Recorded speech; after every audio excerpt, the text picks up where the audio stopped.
temporary. Hello.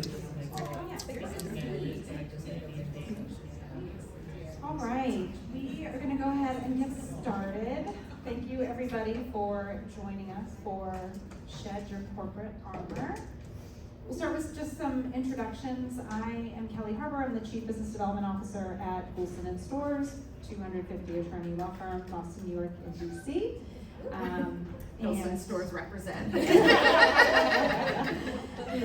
it. And I'll pass it to you, Samina. Okay, I'm Samina Safdar. I'm the CEO of Amplify Your Voice, which is a digital media consulting business I built. I also, as of 2 weeks ago, am a senior client executive at Thomson Reuters and former practicing lawyer, so just all the legal things all the time.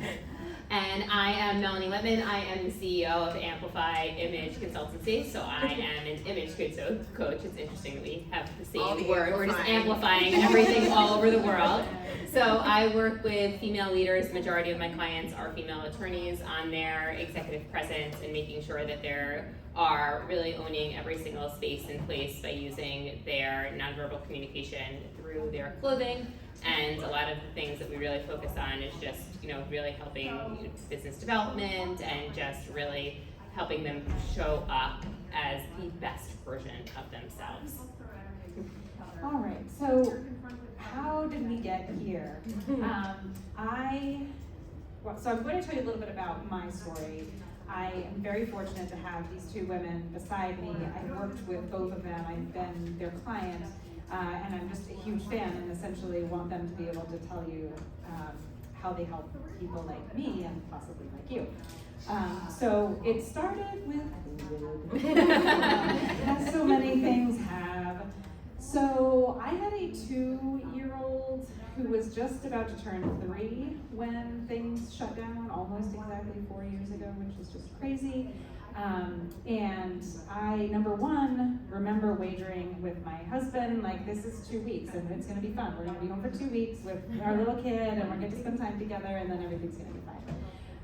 And then it was actually really terrible for a while. So working with a young child who was always around, inconsistently napping, like, it was just really, really tough. So serious identity crises ensued. I was used to being I'm going to lead by example. I'm going to be first one in, last one out. I am not going to ask anyone to do anything that I would not do myself. I am going to work at least as hard as everyone else. This is the way that I'm going to demonstrate my commitment to the team, to the firm. And it was physically impossible for me to work at the pace that I did when I had a 3-year-old running amok. And it was really, really difficult for me to get my head around what contribution and impact looked like when the circumstances by which I defined those things had so completely changed. And there was also, which people may remember, when we started doing video calls at home, people were in like sweats. And again, I think we just thought this was like a temporary thing, so we're home, we're not gonna get dressed up because we're not going to work, so let's just be comfortable. And then it morphed into something more like business casual. But I remember reaching out to Melanie because she was doing a webinar, and it was something about mistakes women make when they're getting dressed. And I just thought, yes, I'm sure maybe and I couldn't make the webinar, so I asked for a recording, and we just ended up talking. And I said to her, I remember this so clearly, I don't know what to wear. It's so weird being at home, but also working, and everything is so strange and different. And so I just am pulling for things that are really comfortable. Like, even though it wasn't sweats, but it would be, a really cozy sweater. But I just really had no idea what I was doing. So that is my story with Melanie. And then with Samina, I had started, essentially what happened at this point in my life is I sort of cracked open into vulnerability and told people that I thought I was failing at everything.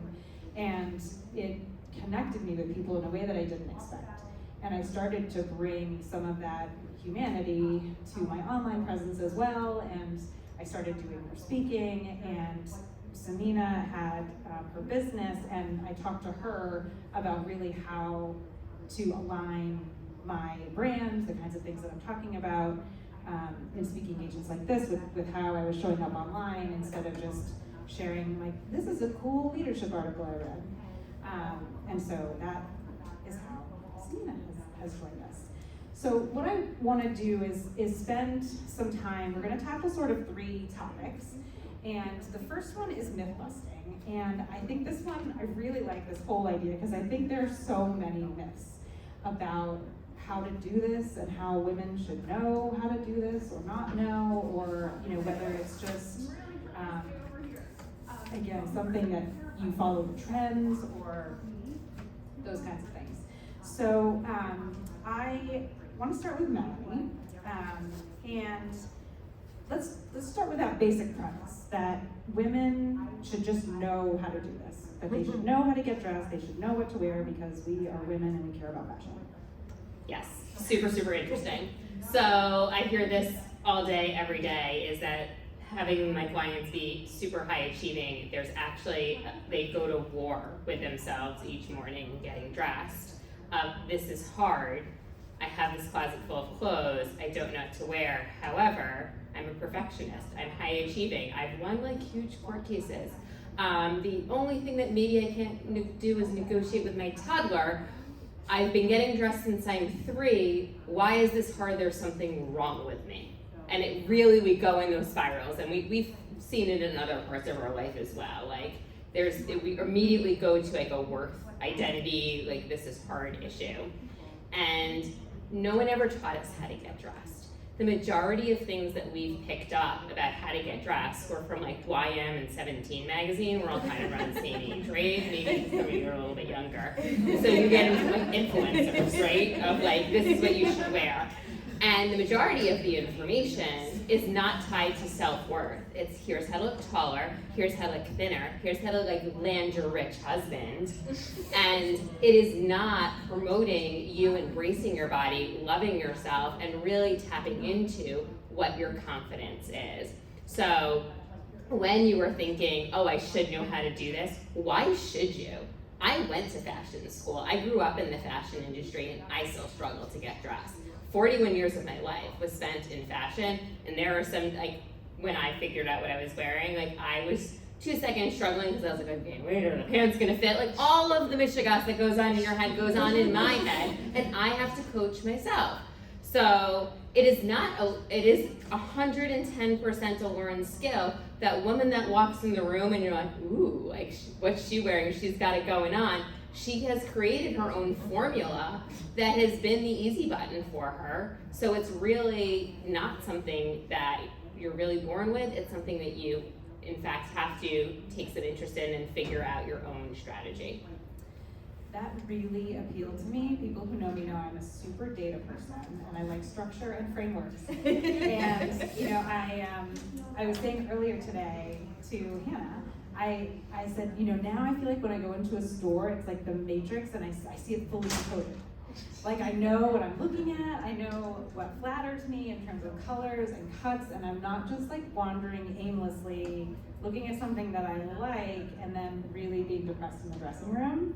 So I really appreciated that there is some science and structure to this. It's not just whimsy and again, like chasing the trends.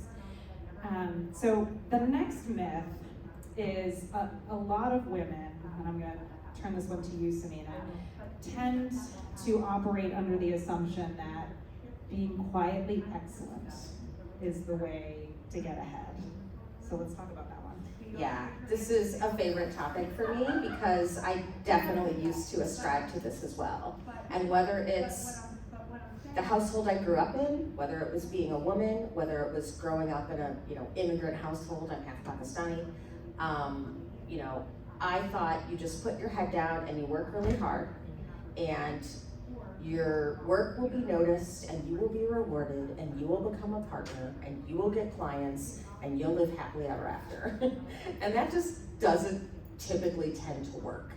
And we see this over and over again. We see women who are running so many things. They're a practice group leader, and they're head of this committee, and they're head of that committee, and they're on the Jack and Jill organization fundraising committee, and they're alumni, and they're not really out there talking about it, and no one knows all the things they're doing, in addition to, by the way, like killing it at their job and raising small humans.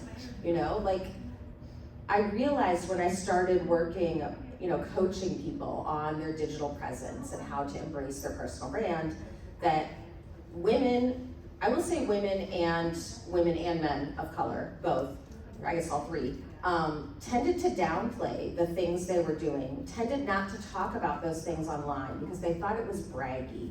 They thought it wasn't being humble.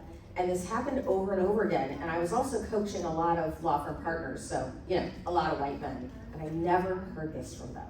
I never heard this hesitation to share their accomplishments, share that they won this award, share that they won this trial. They were more braggy about it.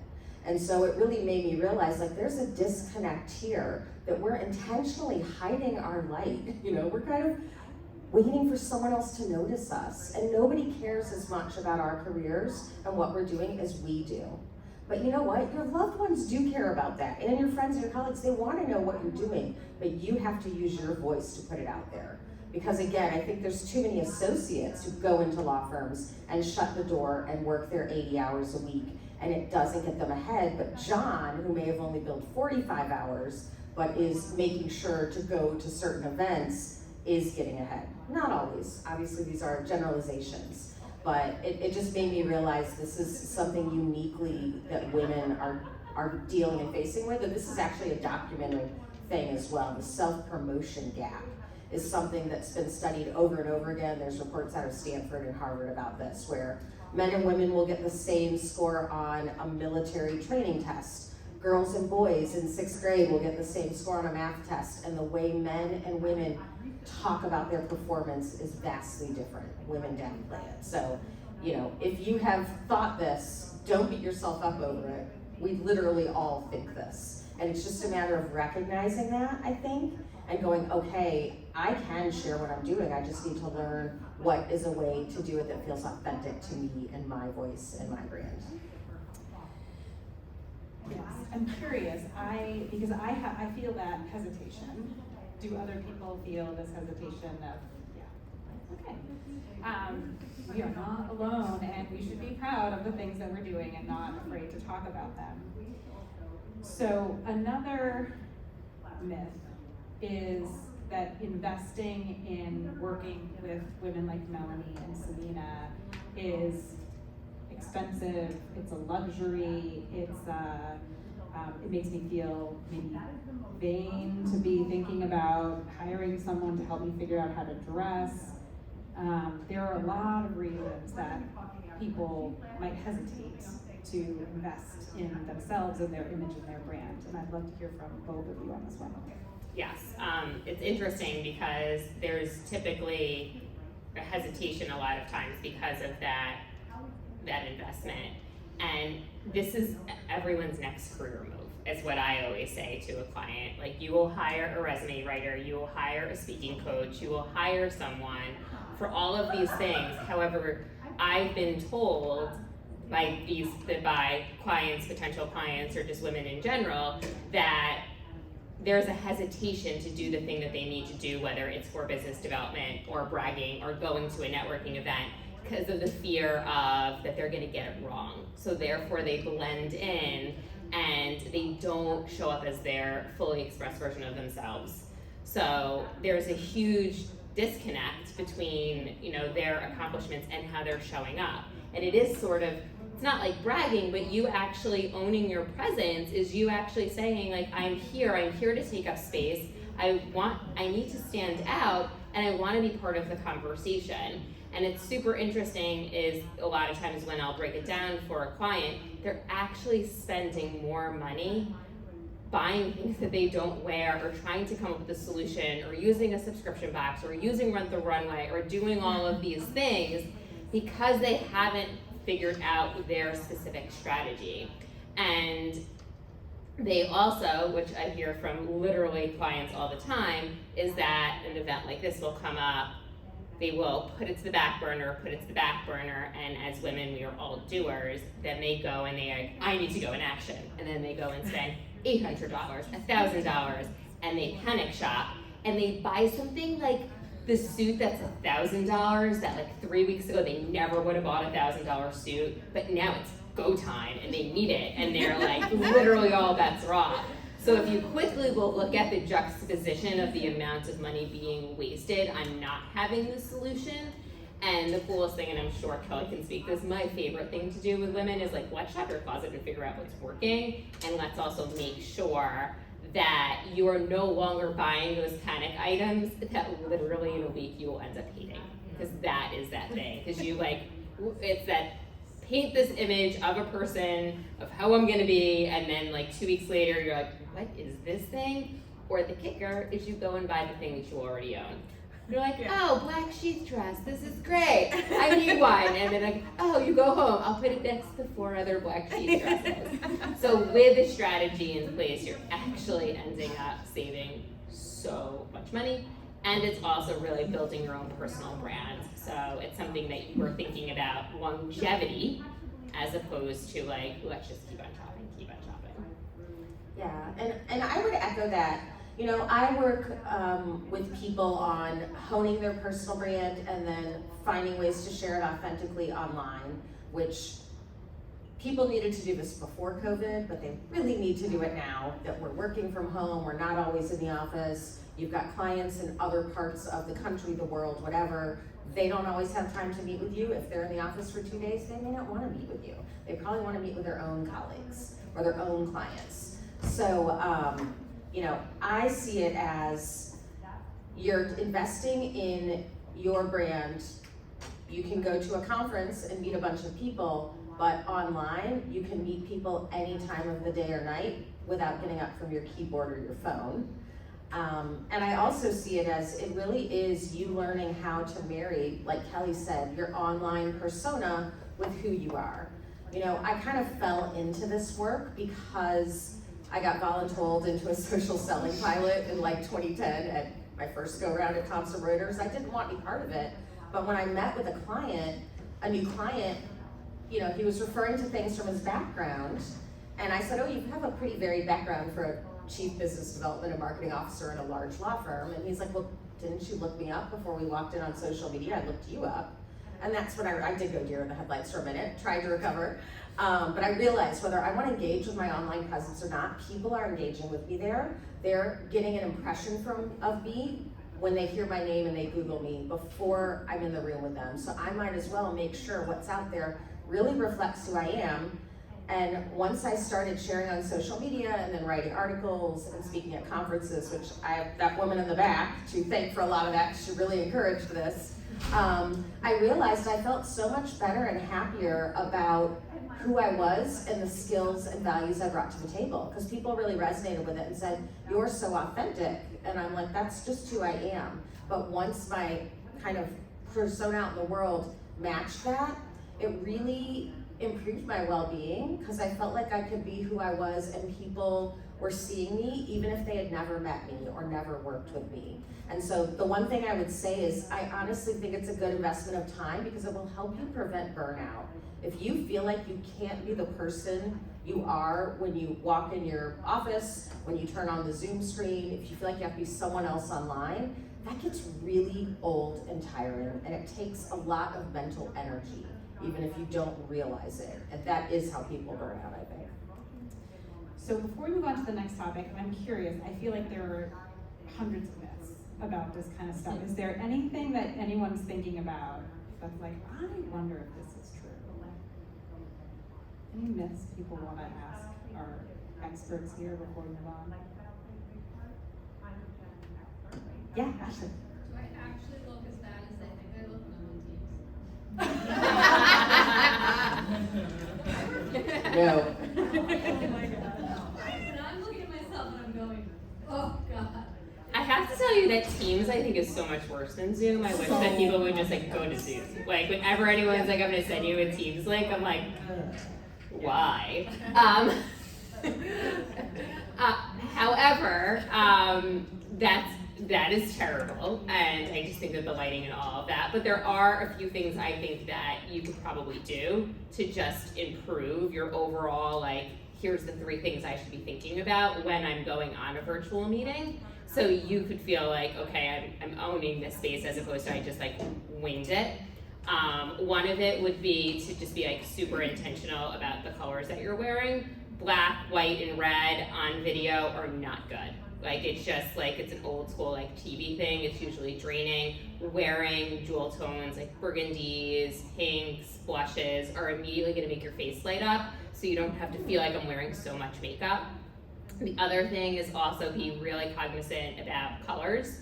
You want to make sure that, not colors, about prints and patterns. You don't want to be like, hypnotizing anyone, so if you are wearing a print and pattern, it should be a larger scale. Because what ends up happening is you're like hypnotizing yourself and you're super focused on like, ooh, what's going on? And then another one would be to just be really aware of like necklines. A lot of people look naked on Zoom because you're wearing a V-neck. So just, you want to be wearing something that's a little bit higher of a neck. And then one last one is that big necklace that maybe is too gaudy for in person is probably perfect for Zoom. Because your like little delicate pendant is not showing up. And I really speak a lot with clients about like owning your space and being able to like own your box with a color, a texture, a print, an accessory is going to help you stand out for the sea of blackness that is everyone else is wearing. Funny story, I wore this shirt on my fall and it was a distractor the entire time because of that hypnotizing. And some people have those cameras that zoom in and out, which I'm like that is the most distracting thing. Do not have one of those. Wow. Yeah, Hannah? Yeah, I was just, you're talking about kind of bridging the gap, between, your true authentic self and your external presence. What about the other direction? What you internally think about yourself versus what is your authentic self, and being able to identify that. Where do you start? Yeah, it's a really good thing.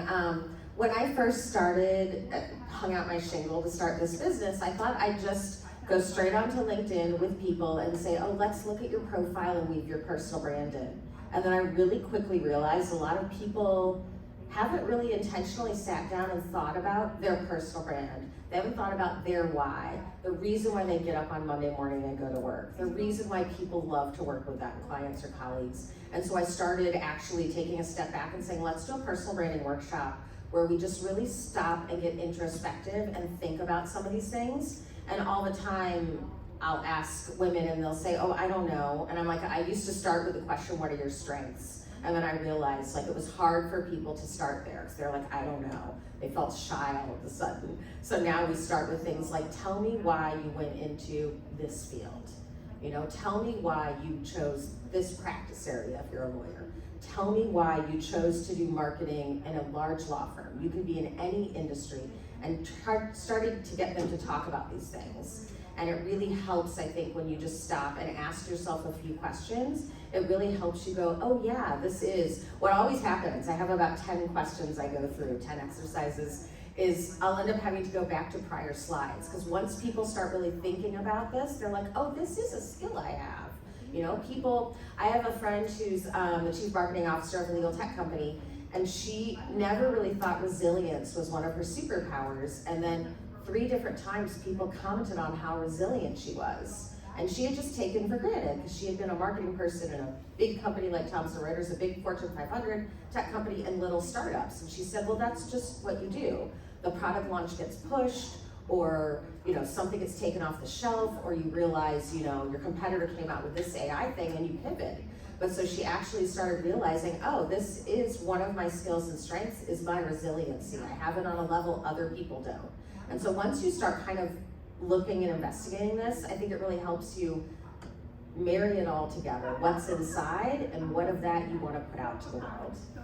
And you do something similar. I remember working with you, Melanie, and running through a list of how do you want to show up? Do you want to be magnetic or approachable? So talk a little bit about that. Yeah, and one of the things that's really important is so everyone talks about style, and it's like this little like fairy tale thing of like what actually no one has ever defined it, I think. And what I define style is what actually are the tangible things that make you feel confident in your clothes. So you have this little checklist of every morning, like, ugh, I don't like this outfit.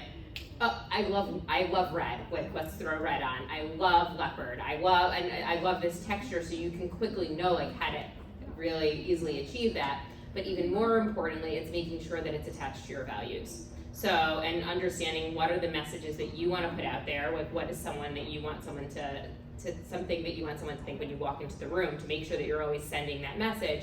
But even more importantly, how do you want to feel in these situations? Because we all go in these spaces and places where we're a little intimidated, like you're the only woman in the room, or like, ooh. It's like, no, what actually is going to make me feel good in that room so I could show up and really feel like I'm present and that I actually want to start and engage conversations. So really kind of tying it back into what your own values is when it comes to your wardrobe is really important.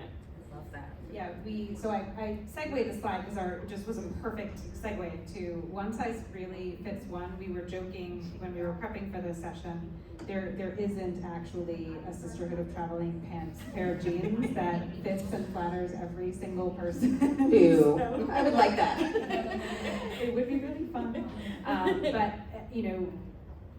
just recounting what they're saying, it's that each person's style and what you're trying to communicate and how you approach your presence in the real world and online should really be reflective of a unique you and not a persona of people in your industry that you think you should aspire to look like or be like or what have you. It should really come down to your authenticity. All right, so overcoming mental obstacles. One of the things that we've talked a little bit about already today, but I want to explore it a little bit more, is that a lot of this comes down to your thought patterns. And Samina touched on one in particular about this fear of self-promotion as feeling braggy and icky and not something that you want to do, and how to sort of overcome that as part of your strategy to talk about your accomplishments. But in the work that both of you do, a lot of it comes down to mindset. So maybe Samina, will start with you, and you can build a little bit on what you were talking about, and maybe some of the other mental traps that people get into on social. Yeah, there definitely people have a lot of ideas of why am I going to engage with this and what am I going to get out of it. And for me, it's more of being online. I think like the way you dress is an extension of who you are and what you want to put out there. What's important to you. I mean, already, I absolutely, I have a big meeting. I'm like, okay, I want to wear this dress. I mean, frankly, it's often this dress because I feel powerful in it and I feel confident and I feel ready to go because I know this is going to be a tough meeting and I know this guy's going to hammer me on these points or whatever. But I think with social, it happens too, that you are just like, oh, I'm kind of tiptoeing up to it and I don't know what I want to put out there, and I hear this from lawyers, well, I want to share this and get these new clients. And I'm like, that's great, but you have to make sure you're expressing who you are and what you're about, and you may not get a client right away. Sometimes you're planting a garden that you may not see. There's a line from Hamilton somewhere in there I'm messing up, but you're planting seeds for a garden that may not bloom until after you're gone. What I'm saying is, not like you're gonna get clients after you're dead, but you may not see these clients right away, but you're building relationships and you're building this persona of who you are. So, I had not met Melanie until right now, but just from the pre-call we already did, I'm like, oh, I'm really following everything she's doing on social media. It really resonates with me. I get a feeling for who she is. She's not the style consultant at Nordstrom who I'm gonna call up and be like, I need this dress on Friday. I mean, maybe I could, but it's a lot more than that. She's really helping me think about how do I want to feel in these clothes and what's the message I wanna send to my colleagues, my clients, a conference, whatever. So with social, I think it's a little bit the same way. I think people, and I see this happen with women and people of color more than I see with white men, is trying to downplay things about yourself that are different from what you see in your leadership our leadership is very white male in pretty much most of corporate America. And the thing is, like, some of us, you look at us and you know we're not that. And so I see people try to downplay that and want to de-emphasize it. But what tends to happen is, it's kind of like shutting your door and billing 80 hours. You kind of risk not connecting, and you're not really sharing your value differentiators with people when you're downplaying that. So I think that's sort of one of the first mental mindsets you have to get about is, you know, one size doesn't fit all. This is me, and this is what I bring to the table. And it may not look like what our VP brings to the table. I mean, how many of us have been told that we're not leadership potential, or we don't have that executive presence? Well, guess what? I'm not a leader like the leader of my company. That's not the way I lead. You know what? But I have a lot of EQ, and I'm a connector, and I bring people together, and guess what? Those were the leaders you wanted during COVID, when all of your employees were scattered and not able to be in person. And I can hit your quota numbers too, but I go about it a different way, and that doesn't mean it's not leadership. So I think you have to first embrace that what you're gonna put out there may not look like what other people do, and be okay with that, and go, okay, I'm gonna share, you know, who I am and what I bring to the table, and it may look different, and that's okay. And then I would say the second part of that is exactly what I was starting to say, in terms of you're out there trying to build connections with people, and you may not get a bunch of comments on your post. You may not get a bunch of people liking it or reposting it, but know that it's making an impact. So this actually happened. I was working with a legal tech consultant, and she posts a lot. She has a great brand, and some of her in-house clients, you know, corporate lawyers in legal departments would say, you know, Lucy, we're all passing that article around that you sent. It's great. Just know that we're not going to comment publicly on this. Many people are lurkers on social media, like probably many of you in this room, as I used to be as well. But the thing is, it doesn't mean that it's not sinking in and people aren't seeing it. And I knew this when I went to, I had posted an article, gosh, this is probably 10 years ago, about how staffing levels were changing in law firms. We were having, you know, a higher ratio of attorneys to one staff person than before. And I posted it, and one of my favorite clients, who was the director of research services at a big firm, didn't comment on it, didn't like it, didn't say anything. We went to lunch 3.5 months later, and she's like, oh, that article you posted, I sent it to our managing partner. And I'm like, really? I had no idea she even noticed it because she didn't engage with it. But what you're doing out there is making an impact, even if you don't see it. So you have to be doing it for yourself. And there's certain things you can do, obviously, to boost visibility and engagement, and that's what I help clients with. But you can't be in it to get the 11,000 likes, or to be, you know, I'm gonna get 100,000 subscribers to my, you know, TikTok feed or whatever it is. All right, Melanie, mental obstacles for you, or for your clients. So interestingly enough, I've been an image coach for probably going on 10 years, and during the pandemic, I got a neuro coaching certification because I kept coming up against the same exact resistance with all of my clients. So what would happen is I used to work a lot in person. We would go shopping, we would go to like Saks, Neiman Marcus, Nordstrom's, buy a bunch of different outfits, and then I'd get like the panicked text a week later, I'm speaking on a panel, what do I wear? I'm like, that cool blue jumpsuit, duh, like why, like what's the question? And I'd be like, my husband didn't like it, I don't know, I think it's too much, don't you think I'm trying too hard? I'm like, you're being nominated for a huge award, like why are you going and polling the room, asking people what you should wear, like you were so excited about it. And what I would realize is that when we were together, we would paint this amazing picture of how their next level self would show up. And I had all of their buy-in. It wasn't like I was like, you should wear this, and they're like, okay. Like they were like obsessed with it, they were part of it, it was their idea, we were talking about the messaging and all of the things. And then their like little voice in their head would come up, and it would be like, I don't know, you can't pull that off, you're trying too hard. Like all of the things that we say to ourselves as we're getting dressed each day. And so it really now comes to half of what I do is clothing, and probably even more than half is the coaching aspect of it, of really understanding the nonverbal communication, the going back. I know like the first week of my group program is like, let's talk about your childhood and who did you need to be, how did you dress, how did you shop, how did you, and it's so eye-opening for so many of my clients. Like, I didn't even realize that I used to have to hide shopping packages from my dad, and now I own my own law firm and I hide my shopping from my husband. What's up with that? So the reason why you're going around, not saying you are, but we all are victim to it though. What are you going to wear? And almost pulling the room of what should I wear? What's the dress code? What's the expectation? Is external validation, and you should only be wearing clothes that make you feel good. Amen. All right, so because I always want people to have some practical takeaways, and one thing that I love so much about both of these women is that they're incredibly practical in the advice that they give. So we've got some takeaways, and then we've left some time for Q&A.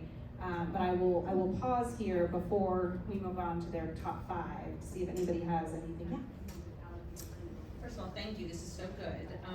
Something I struggle with as a mother to a daughter that's come up in this post-COVID world is going out more, going to places, putting on more makeup, when for a long time it was Zoom filter max and just hope for the best. My question is how you reconcile, I feel good when I put a little bit of makeup on, but I don't want my daughter to think that you need to put on makeup. And so I find myself, she's like, what are you doing? I'm like, oh, it's just because I just feel like it today, don't you? Like I start over explaining makeup and feminism and all these things. She's like, I just wanted to know what lip gloss it was. But like, how do you reconcile those two things? It's for ourselves, and maybe that's the answer. All right, thank you. It's interesting. So can I just bring another thing that comes up with motherhood and getting dressed? Yeah. Is a lot of the women's biggest takeaways of working with me is I speak so much nicer to myself about getting dressed, and I'm so happy that my daughter gets to see it. And you just taking the ownership of this is what I do. Like, I don't know how old your daughter is, but I know my son is 10 and all of the girls in his class are obsessed with Sephora, and it's weird.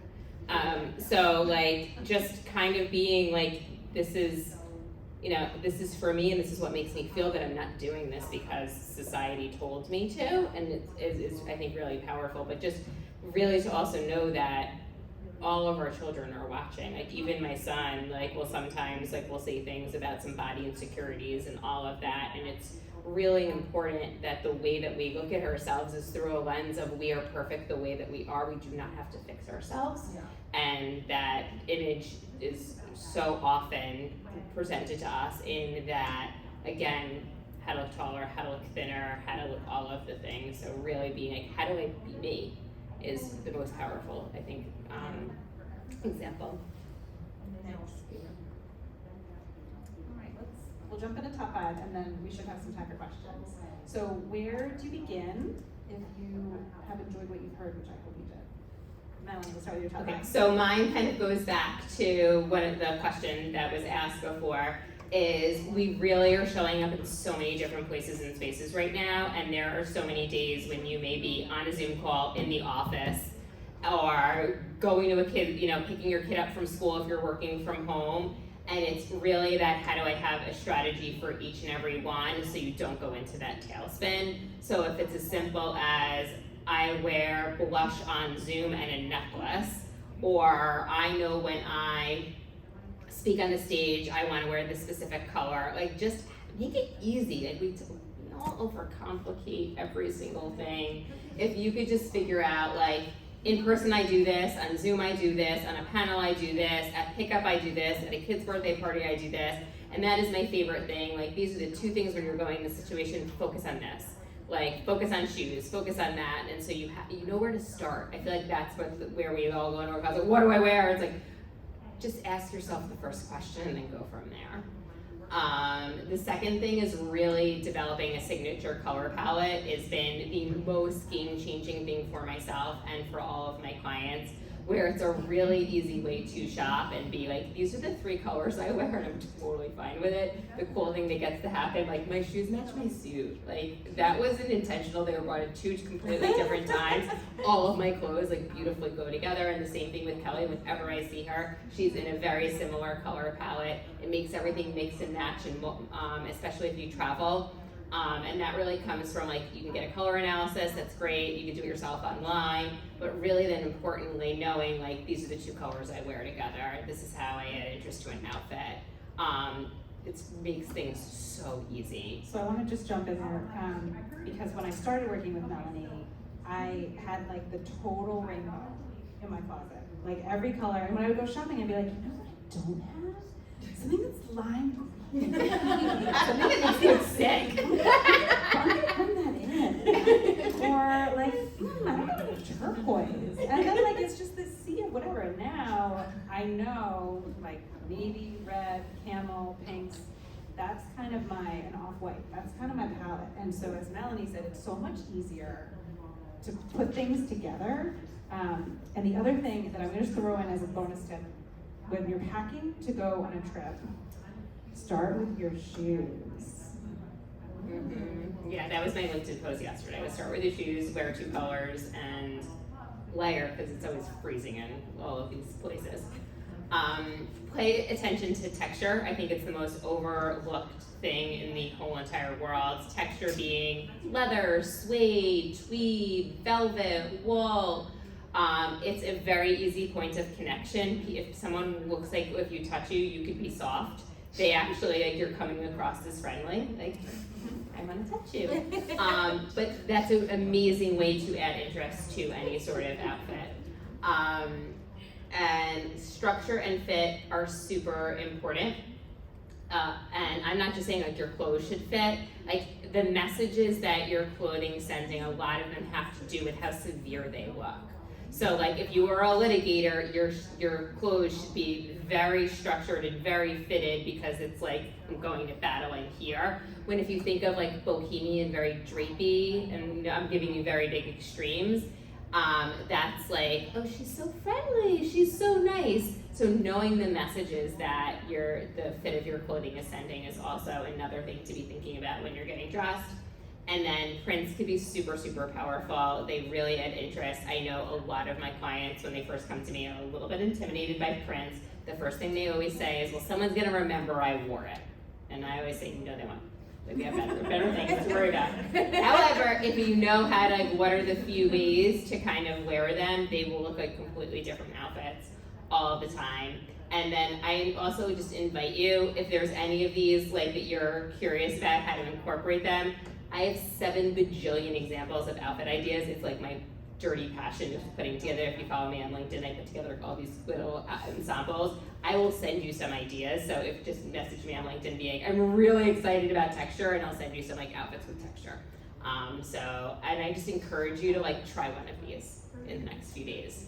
And I want to give you another bonus tip, which is that when you're trying to figure out how to wear colors together in different ways, one of the other things Melanie taught me is like, look at the colors that are in your print, because these colors, like someone designed that and they actually go together.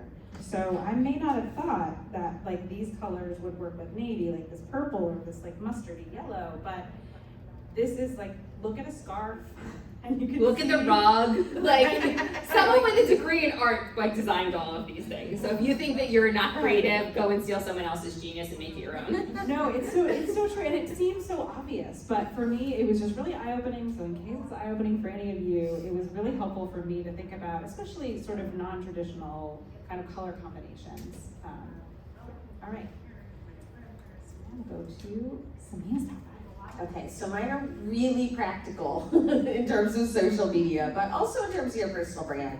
So the first one is writing an elevator pitch for yourself. So I know that's not something you're gonna go and do in 5 or 10 minutes. It really will take sitting down, maybe you've got 20 or 30 minutes, and you start thinking about, why do I do the things I do? right? Why did I choose this role? Why did I decide to go here? What are the roles that are so important to me that if I'm at a cocktail party, I tell people them first? Like, yes, I'm a practicing attorney, but I'm also a mom, or I'm a really passionate, volunteer for the arts, whatever those things are. And just kind of helping you encapsulate what is unique about you that you bring to the table, sort of your personal why. And it really does involve, tip 2, kind of embracing your superpowers and your value differentiators. I recently was on a panel with an attorney. He was like an 8th-year attorney. We were speaking at Howard Law School, and he was saying that when he started at his firm, he was the only Latino gay first-gen attorney there. And he really felt keenly how different he was from all of his colleagues. But he said he quickly learned the things that made him different were his value differentiators that made people seek him out. So he got to go to Lavender Law Conference, the conference for LGBT attorneys, as like a 2nd-year associate, because guess what? The firm didn't have that many gay attorneys. He was put on big international arbitrations much earlier because he was not only bilingual, but he had also actually grown up in other, in Latin American countries. They asked him to do a lot of the recruiting and interviewing early on because he had all of these skills. And so he's like, the things that I thought made me stand out in a bad way were actually the things people really enjoyed about me. So, embracing what your superpowers are that may not look like the people in the offices on either side of you, that's okay. You bring this really interesting lived experience that others don't. And that's really helpful for your work, for your clients. You've just got a different mindset. So embracing that. And then in terms of getting really specific about how you incorporate it into your online personas, too many of us have LinkedIn pages that look like an electronic copy of our resume. This is not just where you store your resume online, people. So you need to breathe some life into that. I want people to read that and know a little bit about me. I want them to know the things I'm passionate about. I want them to know what they'll get when they meet me in person or when they agree to take a Zoom with me. So the 3 sections, and I'll be a little specific to LinkedIn here because I feel like it's the one platform a lot of people embrace no matter your age or generation. Your image, your headline, and your about section are the 3 most important parts of your LinkedIn profile.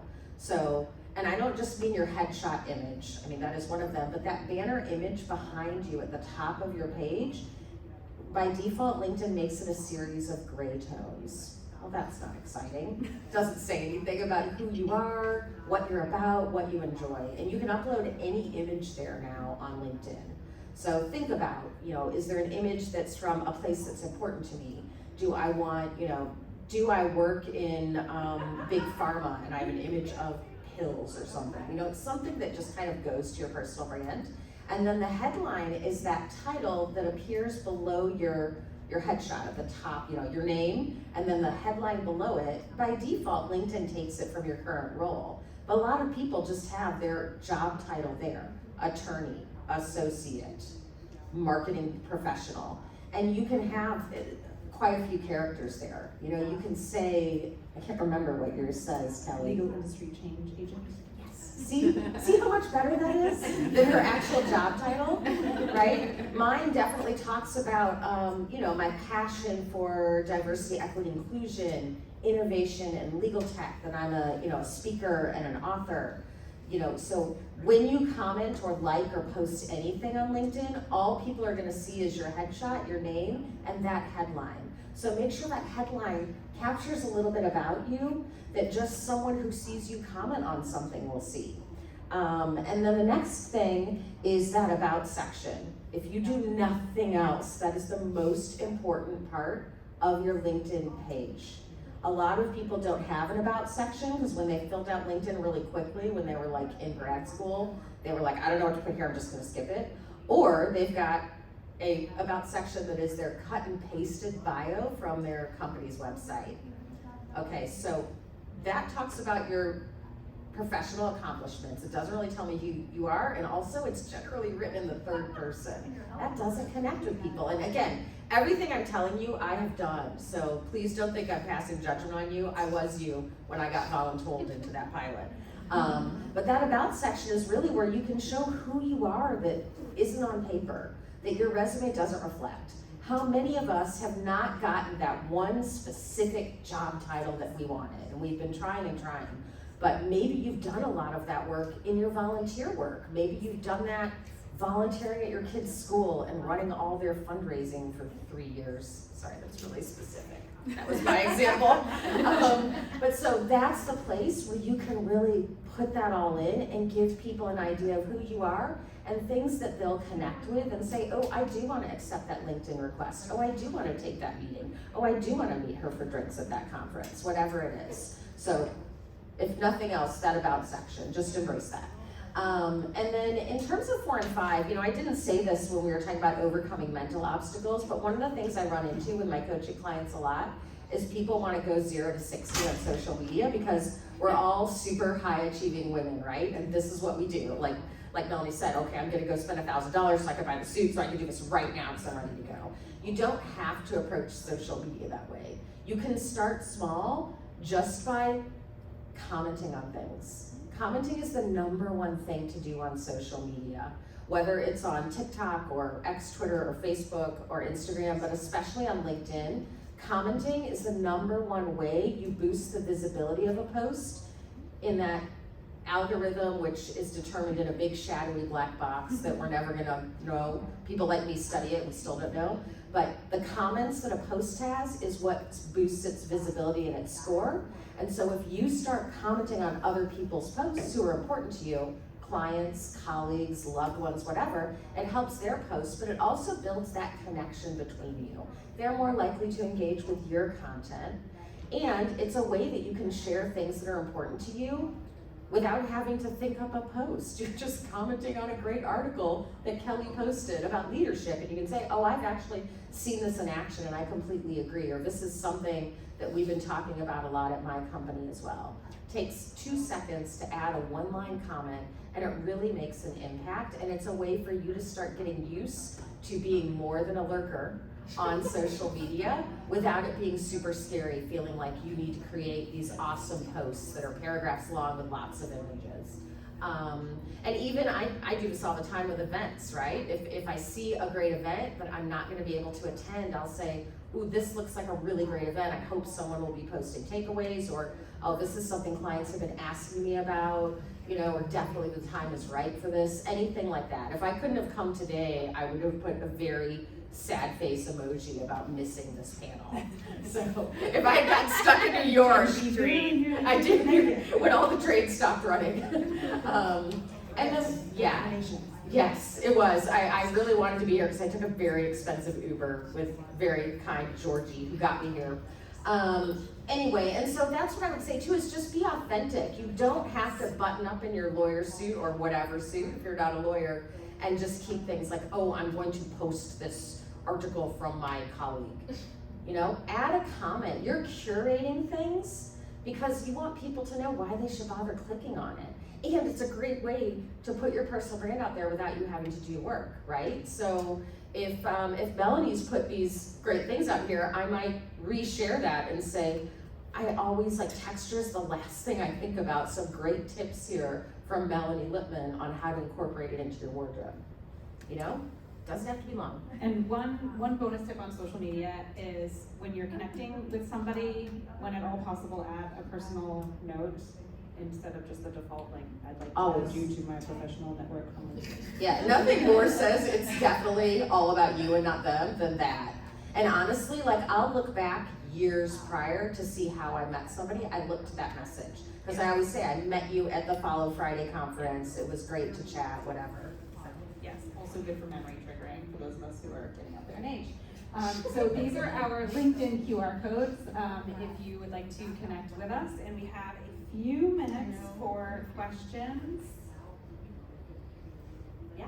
So I want to echo the mom point, and when I put makeup on, however I'm feeling, and my kids come in, they'll be like, oh, I like that, or is that really what you're wearing? And I'm just shut that noise out, 1. 2, I feel good in this, I'm gonna wear it, whatever the one go.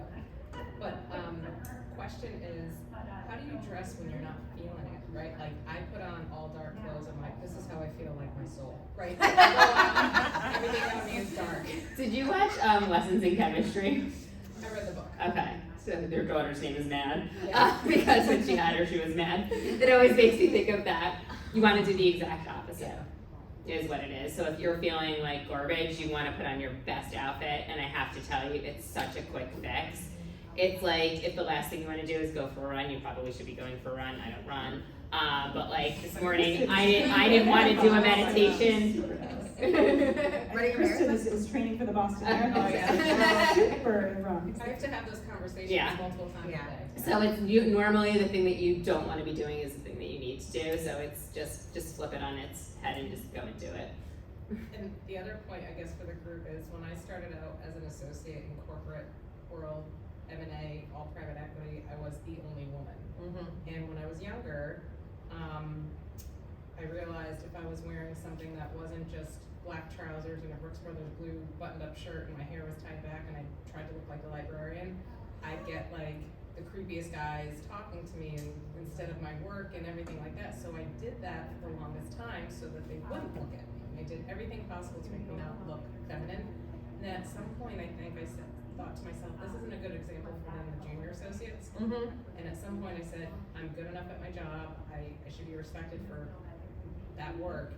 And I started wearing what I want to wear. And I started doing the things that I felt more confident about. And then the associates have said to me, you know, not that I'm a role model, but I love, I like that you're dressing in a way that feels a little bit less corporate-y or less whatever. And that's important too, not just like, oh, I don't want them looking at me, but I want the younger associates looking at me saying, oh, that's okay, I should be, You should. And then you're, oh, go ahead. No, I was just gonna say that's one of the most challenging things I think that people come to work with me is like, I don't have an example, so therefore I don't know what to wear. Like, what do you wear when every single male is wearing clothes and a khaki or a vest? And that was my post on LinkedIn last week, is the gray vest interview. Like, what is the female alternative to the gray flannel vest? And so if you're just kind of giving some sort of this is okay or some nod, I think that that's so powerful because we all need, like, we should be the example for what we didn't have. And it's just like thinking about it, because I probably, I don't know, let's do this. If this resonates with you, if you have done this, have you modified your behavior to allow someone else to feel more comfortable or to avoid something uncomfortable for yourself, probably from a man? Like, it's just like, let's just stop doing it. Stop lowering your voice. Yeah, I gave a speech last year and I said, like, don't dim your shine because others can't handle the glare. Like, I'm done with that. You know, like you modified what you looked like and what you wanted to stop unwanted harassment in a professional setting. Like, that makes me sad. And I'm not picking on you. We've all done it, right? I see a couple of hands back here. So what you say about dimming your shine is so important. I'm a chief officer in a full male C-suite, and I would notice on LinkedIn that our bosses would constantly praise the men for nothing. And I would write an article or be on a podcast or something, and it would be dead silence, and I stopped doing those things. And then last year I said, I'm gonna do more, and I'm gonna put it in your face, and when you don't comment, that's on you, but I'm not gonna do this anymore. And so I think at some point you have to say, even if you don't get that support that you're looking for, you're doing it for yourself, and you're doing it as an example for your daughter, or whoever, or the people you're mentoring and developing in your team. You don't hide your shine. Yeah, I love that. Women do it all, I don't know why. Yeah. There. Oh, I was just gonna say to, like, just kind of piggybacking off of your comment, like, I've definitely had times where I felt like I changed what I was wearing to make them feel more comfortable or to not get attention. So how, like, in a sense that, you know, that it's like, this is like a really extreme example, but, you know, how do I say this? Just say Say it. You're in a room, a friendly room. This, I know, but this is like a really extreme example. Is like, you know, women who are harassed or attacked, right? And they're blamed victim blaming because, oh, she was asking for it, because what she was wearing, kind of message.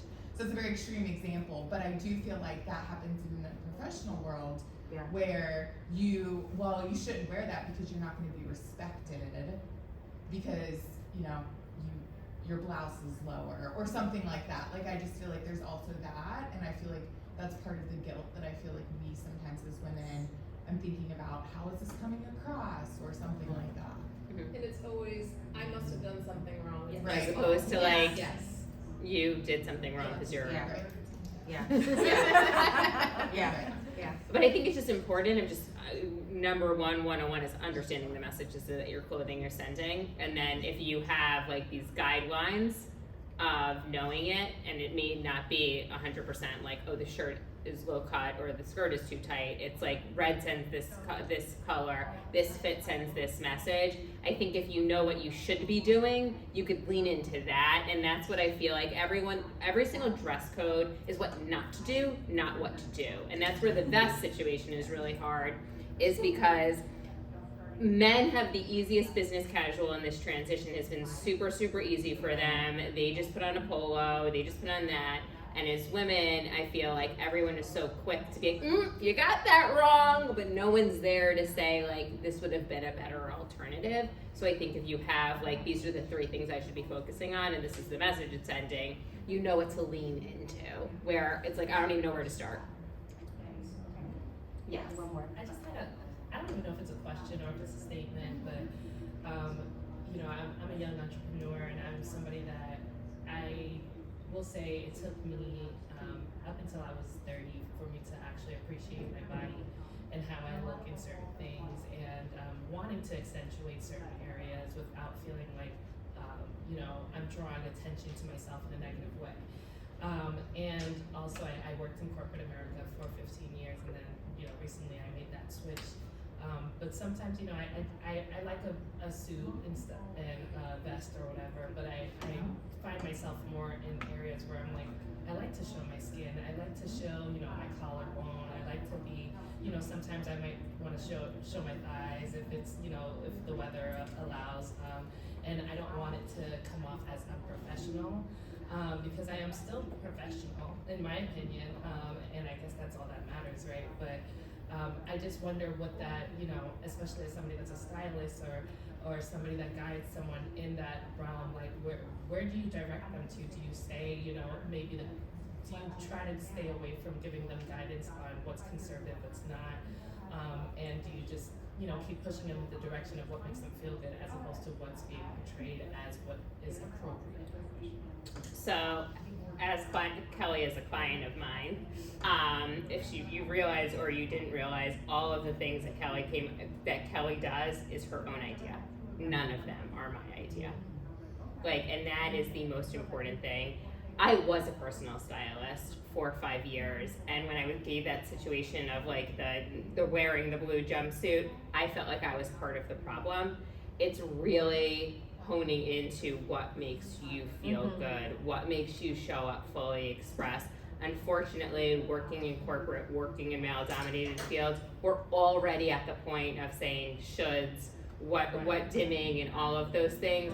So unfortunately, a lot of what I do is an undoing as opposed to a doing process. So it's really kind of focusing on how do I need to feel, what should I wear, what makes me feel good more than anything. And I think that we all want everyone's advice, but ultimately we really know the answer.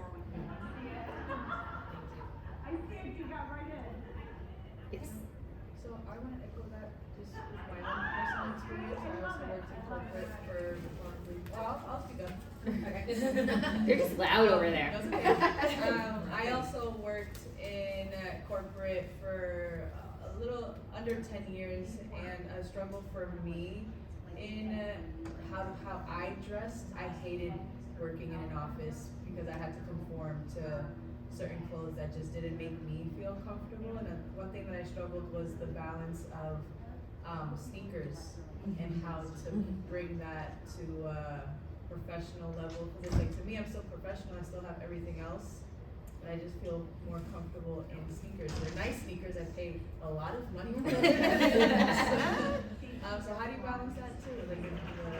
It's again a juxtaposition. I think that like if you are wearing sneakers, then maybe you should be wearing something a little bit more elevated. A lot of times, like if you are wearing jeans, then maybe it's time to, then you would be balancing it with a blazer or something like that. Juxtaposition is really, really powerful, I think, when it comes to getting dressed.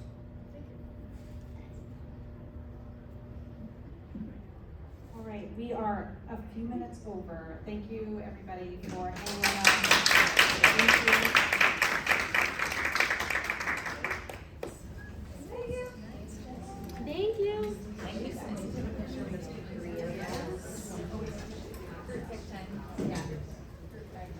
Yes.